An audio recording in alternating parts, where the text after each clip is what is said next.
Hello, and welcome to this special poetry event that is part of Rain Taxi's 2021 Twin Cities Book Festival. I'm Eric Lorber, the director of Rain Taxi. We are a nonprofit organization that champions aesthetically adventurous literature. If you don't yet know much about us, I invite you to check out our website anytime after this event to learn more about our quarterly magazine of critical writing and all the other great programs we produce to help drive readers to where writing is going, including the other upcoming virtual and live events in this festival. Tonight's event, like most of Rain Taxi's events, is free to attend, but if you're able to pitch in a little something, feel free to use the donate button at the bottom of your screen. Some funding for our festival comes from the Metropolitan Regional Arts Council and the Minnesota State Arts Board, but our most vital support actually comes from individual readers like you. Whether you're a one-time donor or you'd like to become a member and stay in touch with Rain Taxi year-round, we are grateful for your support. Don't forget there are other ways you can participate on screen tonight. You can use the chat to share your comments and observations. If you have a question for the authors, you can use the Ask a Question box. And best of all, you can buy the books. And tonight, if you purchase books, they'll be accompanied by signed book plates by the authors, and you'll be supporting not only our organization, but our friends at Majors and Quinn Booksellers, a great independent bookstore here in the Twin Cities. It's now my pleasure to welcome to our virtual stage our fantastic authors. First, Tongo Eisen-Martin, whose new book is Blood on the Fog. I've read Tongo's first book several years ago and was blown away, so I'm just so happy that his new one is here and we can celebrate it with him. It's published in the venerable City Lights Pocket Poet series. What a great tradition. Also with us, Crystal Wilkinson, author of Perfect Black. I knew Crystal before this as a fiction writer, so I was really thrilled to see that we get to appreciate her gift as a poet as well. And as many of you will have seen from the opening, both of these poets hold the title of Poet Laureate of their respective places. Tongo is Poet Laureate of San Francisco, and Crystal is Poet Laureate of the state of Kentucky, the Commonwealth of Kentucky. To guide our conversation tonight, we're so privileged to have Michael Kleber-Diggs. Michael is a fantastic poet here in the Twin Cities. Also had a terrific book out earlier this year called Worldly Things. I highly recommend it. And he has the lead poem in Rain Taxi's Can't Stop, Won't Stop anthology of poems in the wake of racial injustice. And he's a terrific socially conscious poet, and I think the perfect person to guide our exploration tonight of how vital it is that poetry is a part of communities nationally and locally. So I look forward to this conversation with these poet laureates tonight. Please welcome Crystal, Tongo, and Michael. Yeah, thank you, Eric. Tongo and Crystal, it's a high honor for me to be in conversation with you tonight. I read and enjoyed both of your books a great deal. Crystal, I felt Perfect Black was personal in a way that felt ancestral. The women who made you a woman, whispering good morning in your ears sometimes, and those moments when they were presiding over you and in conversation with you really spoke to my heart. And Tongo, I felt that your collection is personal in a way that feels connected to this American moment. A lot of the conversations that you're having reflect on the way that injustice is affecting our bodies specifically. And I was in particular kind of fascinated by the tension between the poem and the bullet, and the right way to kind of respond to the violence that we're confronting. But both of the works are brilliant and compelling. They resonate, and I really enjoyed reading them, and it's my honor to be in conversation with both of you. Much love. Pleasure to be here. Yeah, good. So to start, I got to ask about the Poet Laureate thing. So I have to say, just super, I was for a time the Poet Laureate of a library here in the Twin Cities, and I really enjoyed that role and an opportunity to kind of connect to community through poetry. I'd love to know what compelled you to that work and how you see the role of poetry in community today.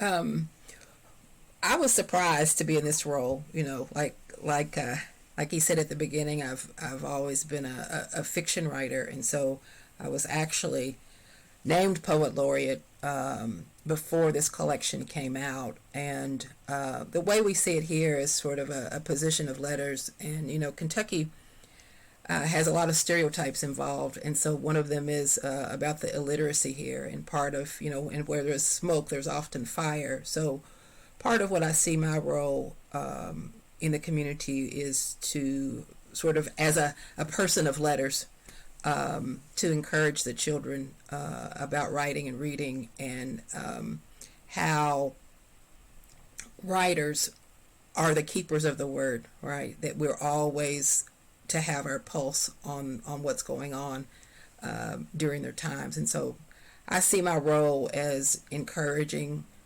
young people to write more, to express themselves, and to sort of gather stories across our state, be that people who are imprisoned, people who are unhomed, the elders. So that's the work that I'm doing here. Yeah, thank you. Tongo? Yeah, that's pretty much the aspiration that I hope to that I hope to be worthy of.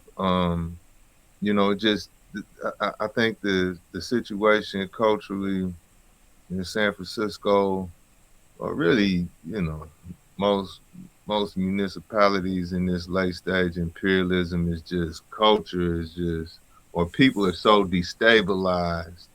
um so destabilized that almost seems like we're in a dangerous time in which consciousness is not as tethered to material reality.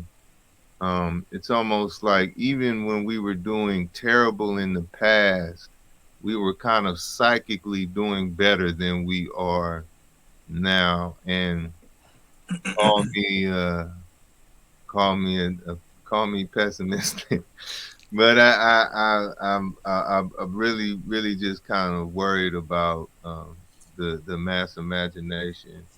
And so just an emphasis on education, or educational projects, and pushing poetry down into kind of trenches of San Francisco, in which poetry is not high on the kind of modes of cultural priority.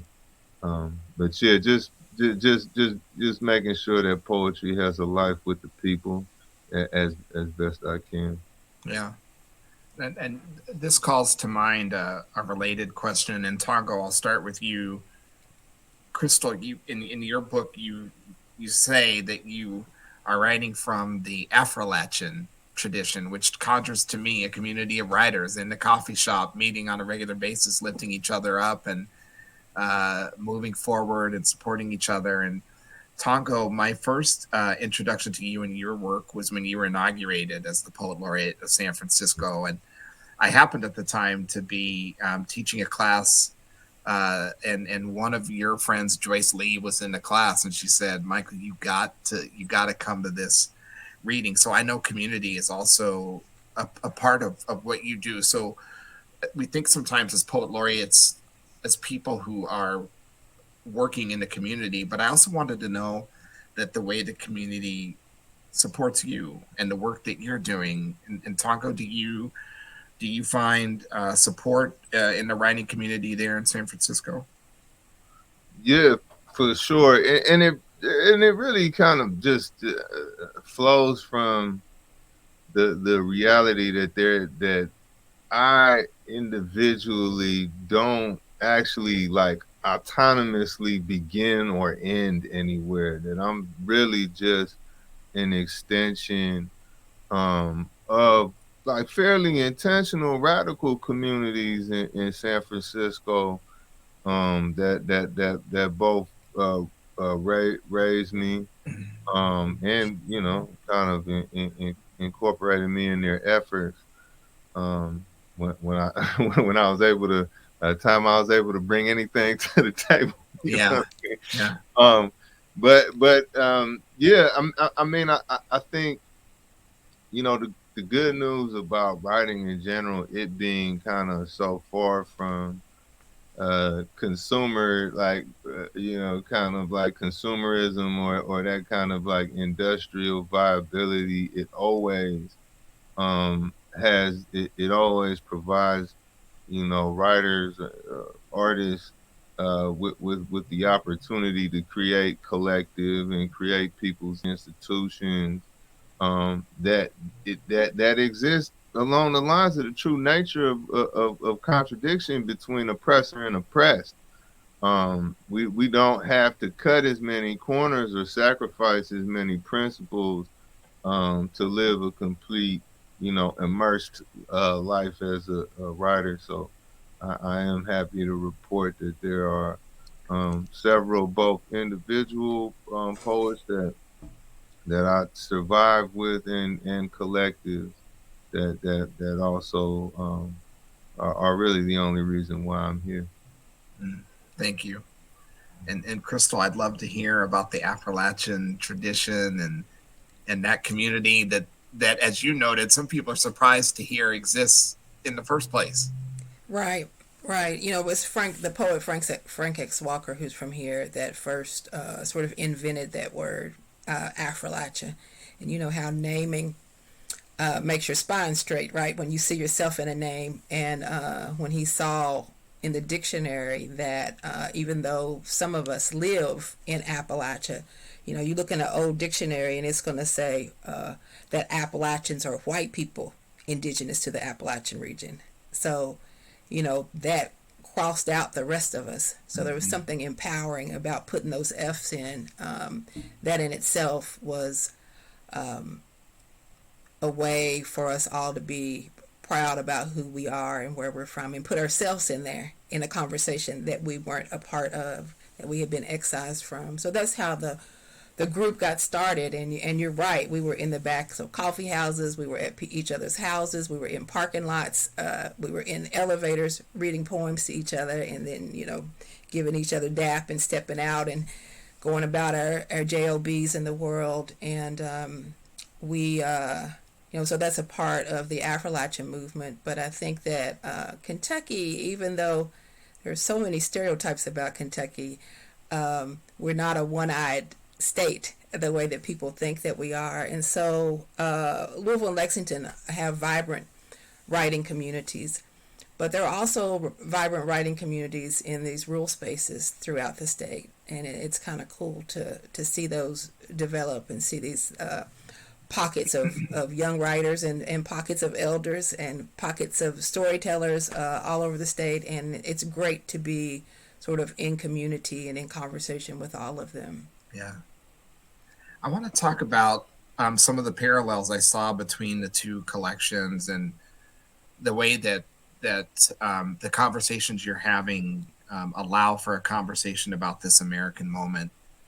Crystal, in Perfect Black, I just really resonated with the moments. There was a passage where you were speaking about your grandmother taking pride in making sure everybody was fed, and the connections between pride and fear. And for me, I think a lot about the foundation that were set for me by my parents and my grandparents that allow me to do some of the things like I do today, like be a poet, and things along those lines. And you don't write about that in a way that is naive or that suggests that we have arrived at some particular destination.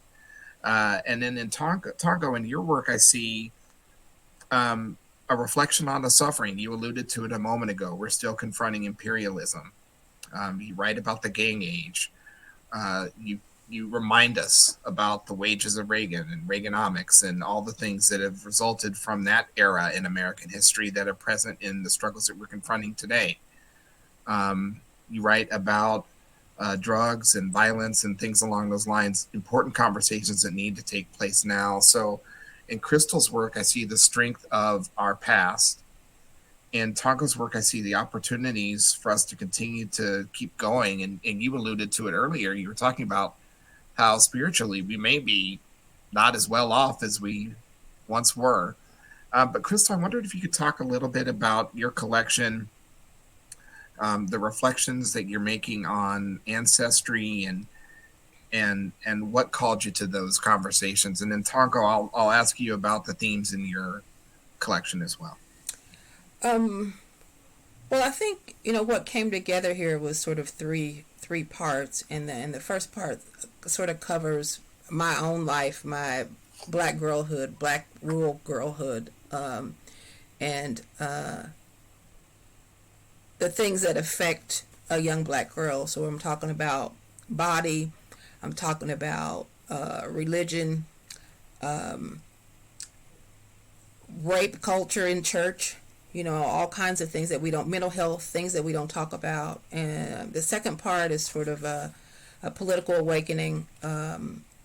And the third part is sort of who I am today as a woman and how I became a woman, and paying homage to the ancestors. And I think that one can't exist without the other.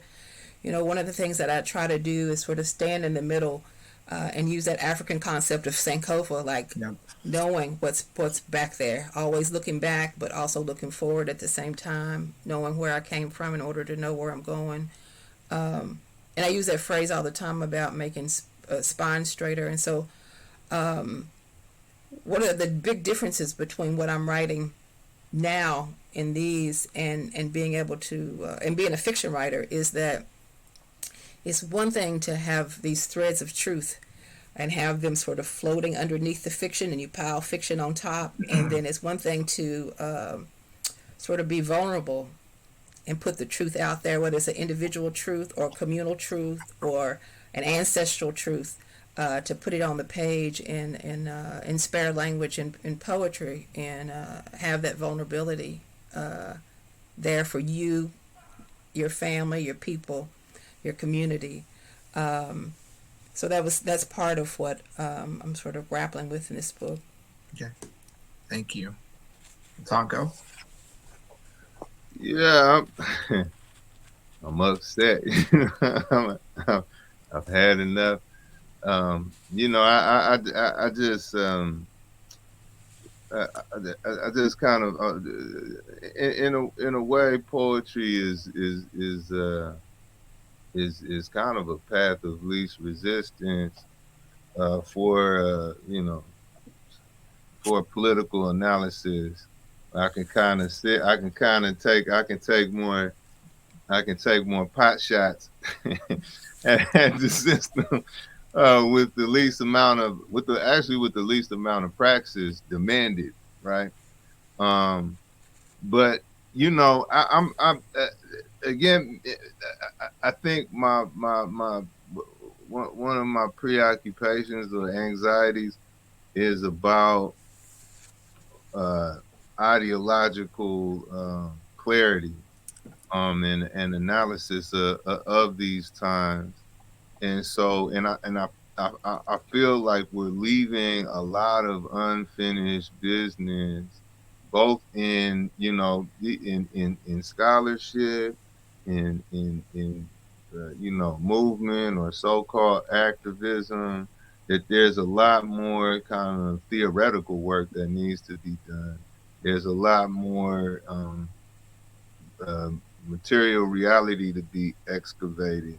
And so in this book, I really was trying to push into, into the recesses of various consciousnesses, and it's especially concerned about the oppressor in our heads. That's what like Paulo Freire argued, that really liberation and slavery live in the or survive in the consciousness that you've internalized, or the value system you've internalized. And we bring a lot of the oppressor into all of it, into all of our relationships, both collective, how we relate collectively to the world, and how we relate to individuals as well. And so, it's kind of a not necessarily a sarcastic um, posture, but it's a kind of a challenge, or like a plastic gauntlet thrown down. You know what I mean? Like, well, if we're gonna talk about it, let's talk about it. Or if we're gonna do something about it, let's do something about the entirety. Or let's do it thoroughly. Yeah. Thank you so much for that. And I wanted to share, like, as we're talking, if you want to share a poem and bring that into the conversation, I know I would love to hear the work in your words, and I'm sure the audience would as well. I also wanted to talk about place and how place is working in both of the collections. Tongo, you write about California and San Francisco, the Ninth Ward in New York. Mississippi comes up, Ohio comes up, and Ohio takes me over to Crystal, and she's writing about Ohio and Kentucky, rural spaces and transition away from rural spaces. And I just wondered if you could both talk about the role of place in your work and how you've been shaped by those settings, and how that like appears in your person and in your poetry. I think for me, part of it is about reclamation. Like reclaiming things that we as Black people have been taught are not ours, or things that we've been told are negative. So all my life I've been called country, and that's been a negative, right? So one of the things that I'm trying to do in this book is reclaim the idea of country and set it in an ideal of pride. And so what's attached to that also is the idea that reclaiming the land and nature's capacity to heal us as Black people, and particularly I'm talking about nature's capacity to heal Black women.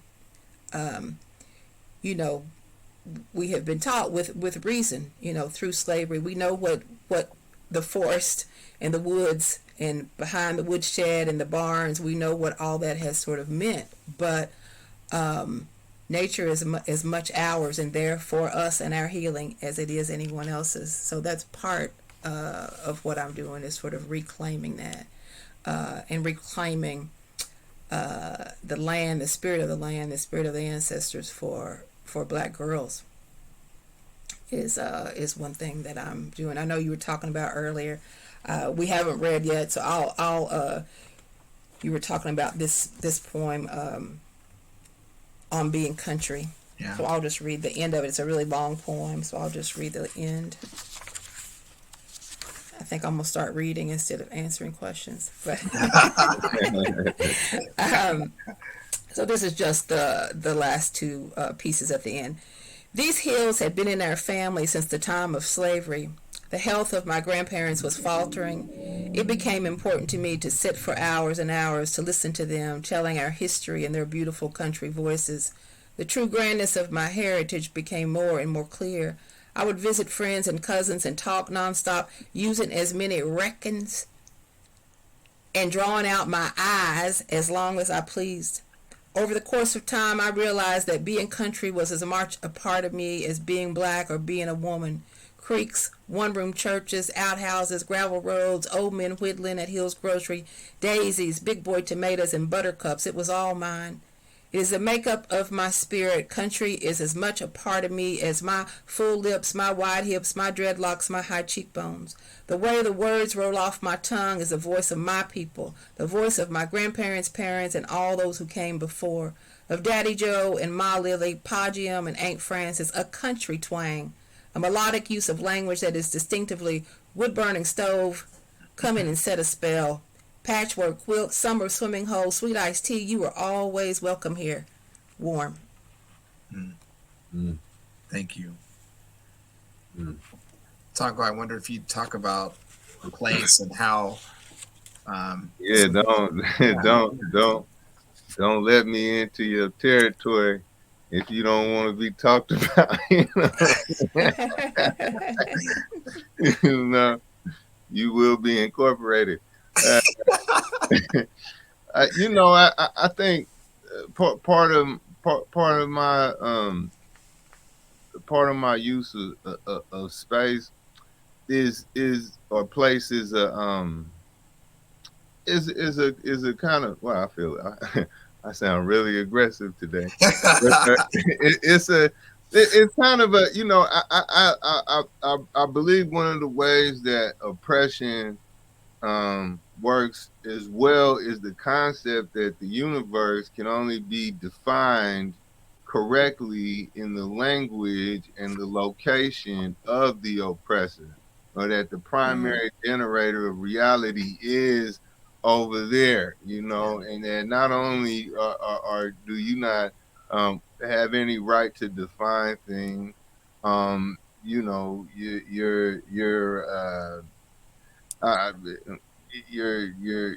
not even a participant in civilization, or a true participant in the human evolution. In that, again, you can't define much besides whatever little exotic kind of adventure you might be on, or exotic tragic adventure that we're supposed to be on. And so part of my use of place is just to say I can tell you everything about a human being just by walking down my street.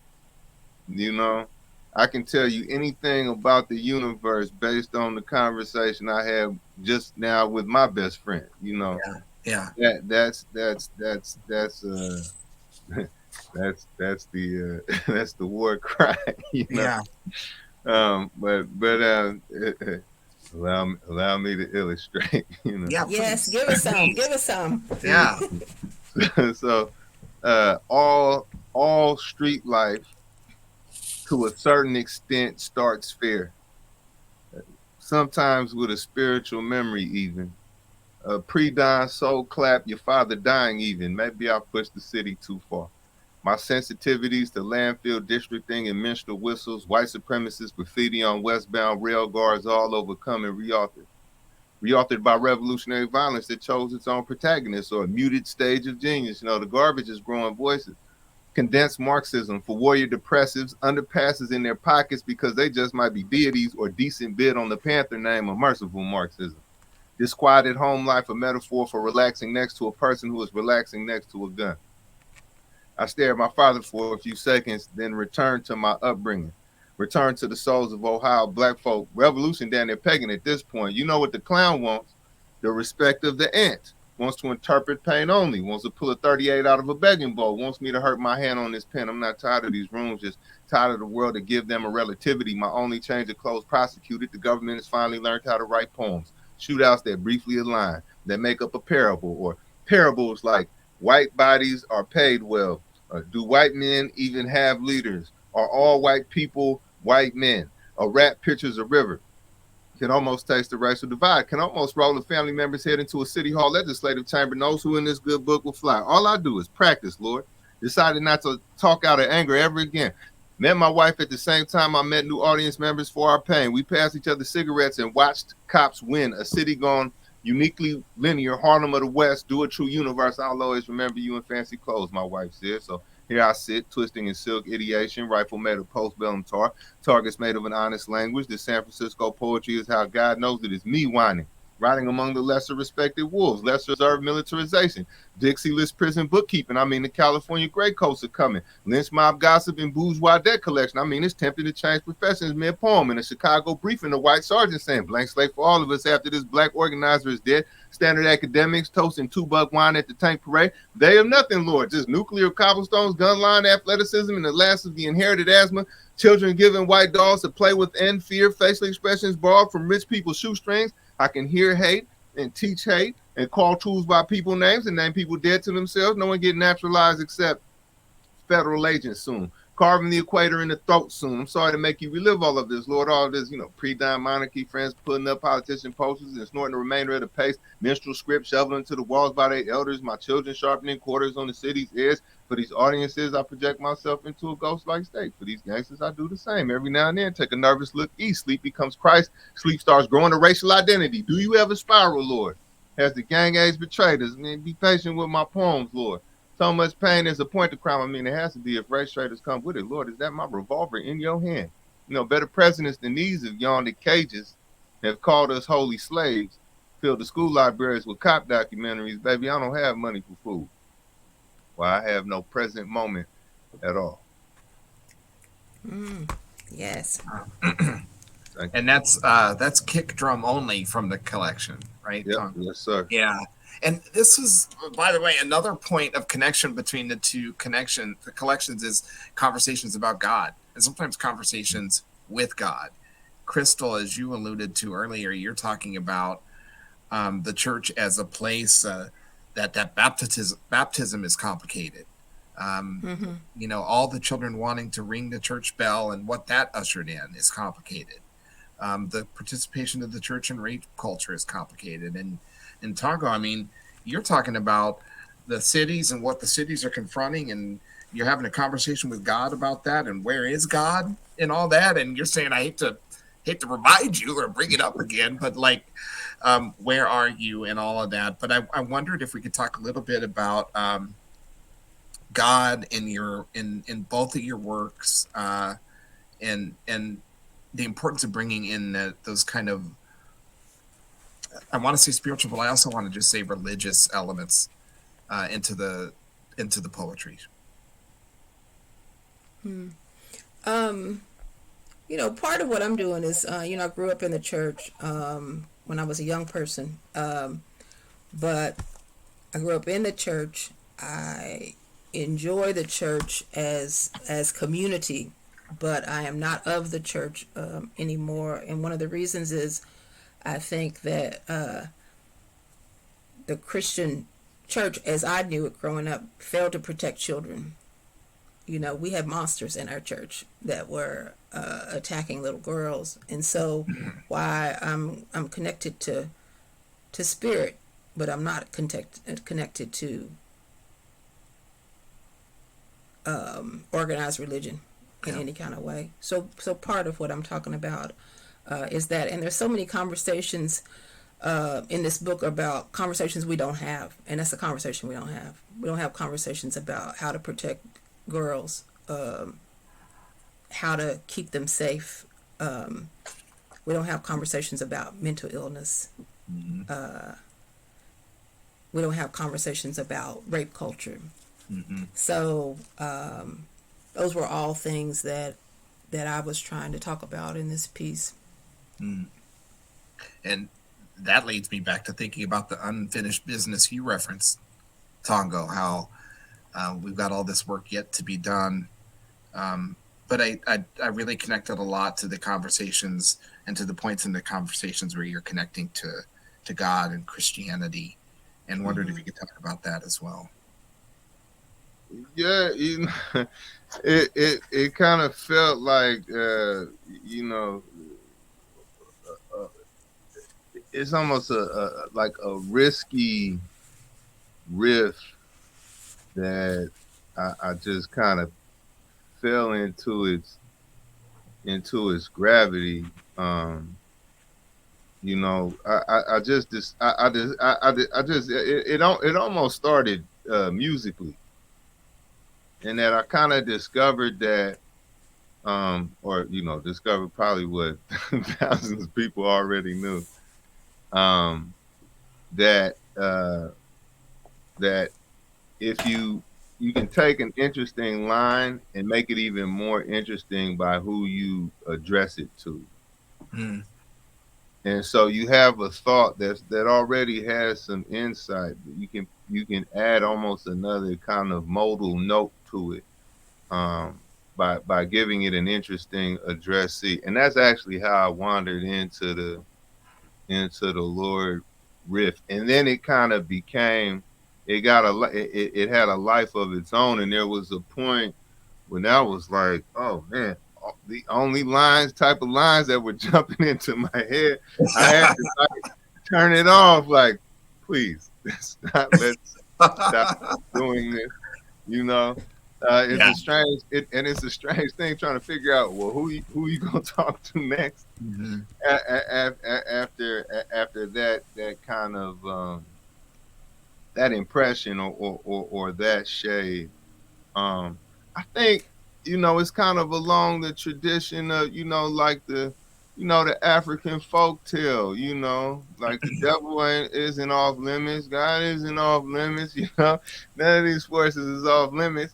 And in a way, if you're going to, especially if you're going to impose it on my mind, um, and not necessarily in a terrible spirit, I've just been prayed over about 3 times recently, and was moved to tears every time and appreciated. But putting this putting this cosmology uh, everywhere. I, this is what I do with my turn with it, or this is how I interact with it. And if along the way something kind of worthy comes out of it, again, hopefully I'm kind of safe as a hopefully. Mhm. Hopefully they don't convict poets of blasphemy upstairs. You know what I'm saying? That was church though. That piece. I mean, that gives you that same feeling. You hit those same notes. Mm. I felt like shouting at the end Right. to say Ashe or Amen or Mhm. you know something when someone speaks the truth. Mm. You have to answer it. Amen. Yeah. So it is very much spiritual. Yes, ma'am. Speak on it. I go back to speaking the truth. I go back to that unfinished business. Crystal, I go back to what you shared early on about the role of the writer to kind of describe and the times. And I think both of your books are unflinching, that they're looking at and describing events and speaking on them with candor and truth. And I think sometimes when we talk about work that is written by Black writers, we have a tendency to dwell on the struggle. The struggle is present and persistent and commands our attention. But I was also captivated by the love and the moments of tenderness in both books. And I wouldn't feel like we had anywhere near a complete conversation if we didn't make space for that as well. Tongo, you've got poems directly to your romantic partner. Poems where you write about friends and what they mean to you, and family members and what they've meant to you. And there's a tenderness in that work, juxtaposed often with a setting that doesn't seem like it would sprout much tenderness. And Crystal, your ancestors and the sisterhood, the beautiful opening of your collection by Nikki Finney, as an example, and the long standing friendship there, but also the poems to your romantic partner in that third section. And I wonder if we could just talk about love and the role of love and tenderness and the joy that we find in our romantic partnerships as an essential part of the work that we also do. Mm-hmm. I mean, that's the bomb, right? The BALM, not the bomb. Maybe the bomb too, but love is the bomb. So I think that I was talking about this yesterday, and I can't stop thinking about it. How there's so much going on, and I spent so much of my mental capacity the last week on Texas, and those images, those horrible images of what's going on with the Haitian brothers and sisters. Yeah. And, I had to circle back to love for my own salvation, to think about, the love that's in my house with my partner, the love of community, how we have love for each other, Black people. And we need to find more ways and I haven't really written about this, but we need to find ways for love and accountability to live in the same house, because we need both of them, and I think it doesn't take any of the edge off of the rage. The rage needs to be there to hold people accountable, but at the same time we have to return back to the love and the tenderness to be able to go back out and deal with the rage and hold people accountable. Crystal, if it's okay, I wonder if you would read Winter, the poem that ends the collection. Sure. It's so funny being a fiction writer and then trying to hold these poems in my mouth. It's a whole different experience. Because I just want to say, here's the book. Okay, Winter. Outside my bedroom window, the night is black as starling wings, and the snow has left another bright blanket of itself across the yard. My forehead pushes against the coldness of the glass. Beside me, the sheets are still bunched up and wrinkled where we tossed and turned in our togetherness. On the nightstand, candles point their ashen wicks up. There is no flame. The water garden trickles across the rocks like dry branch back home, and I am reminded of how lonesome country winters can be. Thank you. Tongo, I'd love to hear you talk about love and partnership and tenderness and those themes in your work. Yeah, well, actually, in a way, the perceived kind of energy of, or what can be perceived as an aggressive energy, is really born of gentle analysis. Of that really it's it's kind of like it's the ability to see the interconnectivity of all things that really provide the opportunity to find metaphor, and to really in a way let reality express itself and be that kind of be a kind of confidant of reality, and not to be too grandiose, but to be a confidant of the universe. It's kind of what the potential of the poet is, and really can only be achieved with the mind that's at the very least seeking love and seeking peace. And who better to instruct you or demonstrate these kind of realities of humanity than those you are close to and most intimate with. I wondered if you would read Smooth. Yes, sir. Coming right up, man.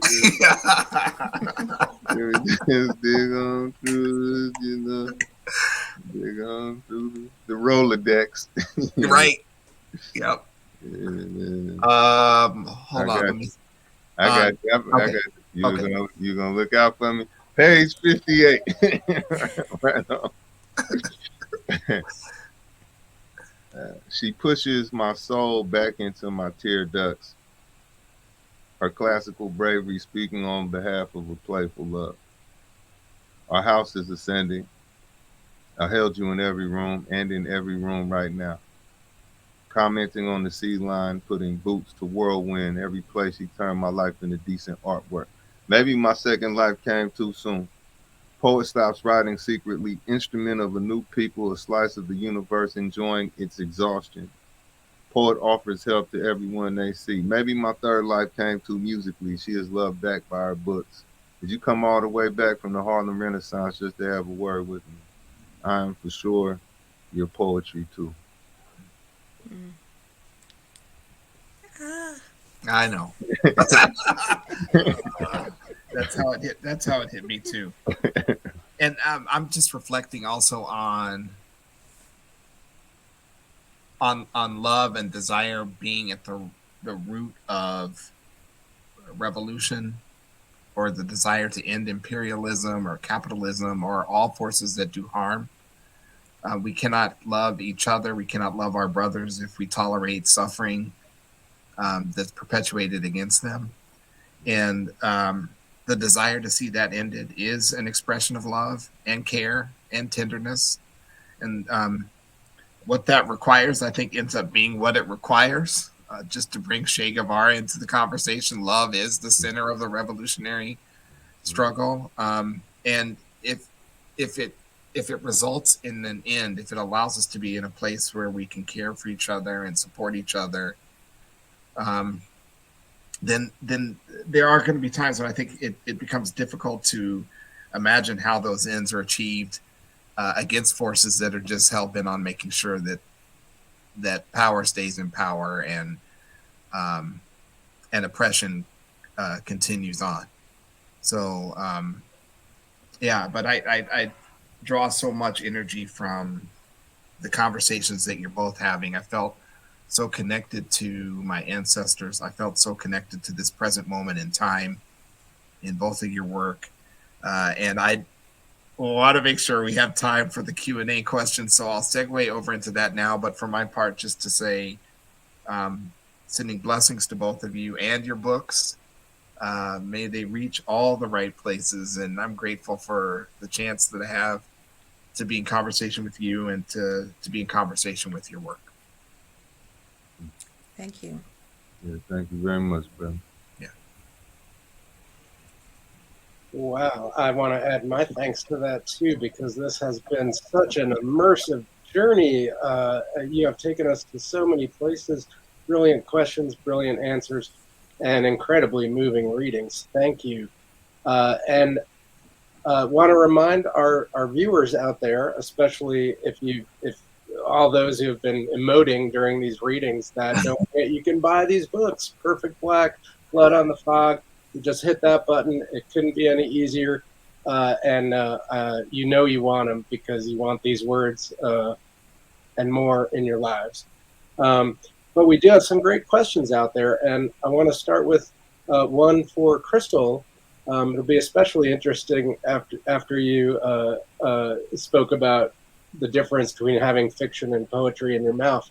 But how do you compare this writing to earlier writing, and where did this come from? Have you been writing poems as you've been working on fiction, or has it been, what? Yeah. Where does it all fit in? Yeah, I mean, I think poetry has been my pleasure house for a long time. It's been the place that I go to think. Not that I don't think deeply when I'm writing fiction, but to think and pore over subjects and hold things up to the light and turn them around and examine them.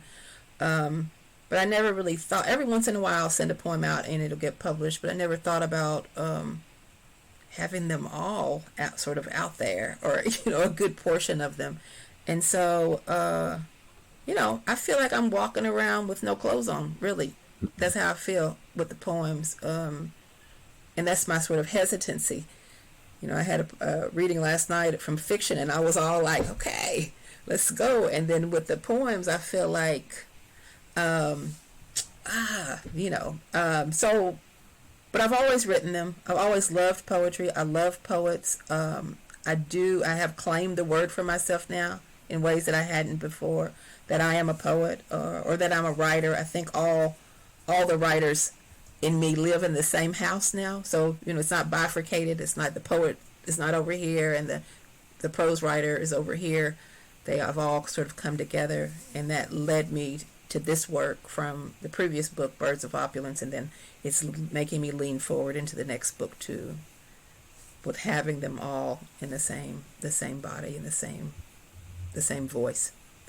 Yeah, integration. That is beautiful. Thank you. And Tongo, someone is curious about the origin of your name and more about your background. Where does your journey culturally bring you into poetry? Well, I was named after Josiah Tongo Gara. Actually, on my birth certificate, it says Tongo Gara. who was a Zimbabwe uh, general in their war for independence, actually, was very much kind of a Che Guevara of the southern region of Africa. He was, well, they say it was a car accident, but he was probably assassinated actually upon their victory. And then the name itself means perseverance, which which was crucial, which would come to be crucial. Um, if you read between the lines, definitely a kind of son of a pretty heavy duty '60s revolutionary. Um, and so I am cheating because I had a head start in this analysis. Um, the poems are kind of, I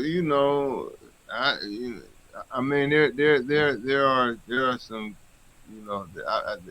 there are no, besides my brother, there are no kind of like self-declared artists in the family. Though there's a lot of talents running around and pretty big personalities. But the poems just kind of, I don't. I've just had a strange knack.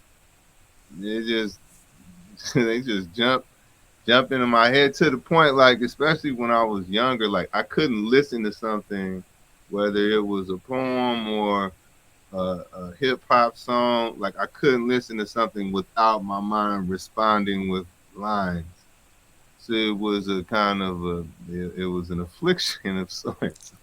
And it really, because who wants to be a writer in the, like in the 80s and 90s, it was a different kind of pecking order. So it would take a long time before poetry became like the center of my self identity, or one of the centers of my self identity. But yeah, I'm really just a cat poking around. I'm just curious.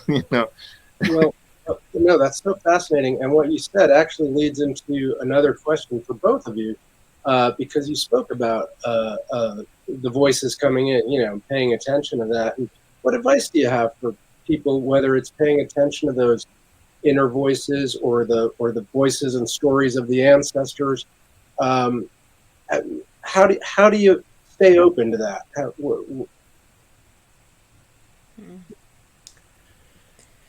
I mean, I think becoming more patient. I think we live in a society that is, it's filled with anxiety and filled with rush. But taking time, learning how to slow down and take time and observe what's going on outside yourself and what's going on inside yourself, and finding ways to document that. I think that like you said, you were curious, Tongo. I think that is the fuel, right? That's the fuel of art, period. And I think it's particularly the fuel of writing. Like you've got the imagination, and you put that with the curiosity, and there you go. Mhm. I'll just add, or really kind of piggyback, meditation, or some kind of practice, like that, to help you, be more patient with yourself, more patient with others. Can go a long way, and can also kind of, like physical therapy. Like sometimes the first step is just to get the muscle to fire, right? Just get the muscle to tense, and give the muscle an experience of working. And I think, meditation is good for that, to kind of give you the experience of spaciousness with a thought. Um, when writing, in the case of in writing for the purpose of tinkering with it and expanding it and seeing what insight you can get out of it. Um, and also, I would implore people to, to kind of just, wherever your interests are, read about other kind of facets of reality, like, you know, go outside literature. My thing right now is physics, or it's been physics. I still don't understand anything, but it's, you know, brushing up against it has I think has actually made its way down onto the page.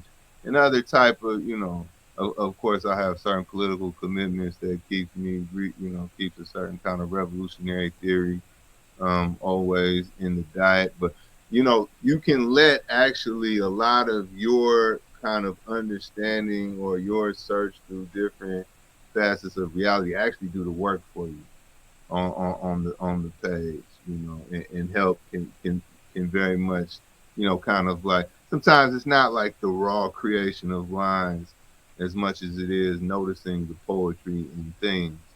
And the more things you kind of have, and at least in a kind of an association with, the more you can kind of riff onto the page.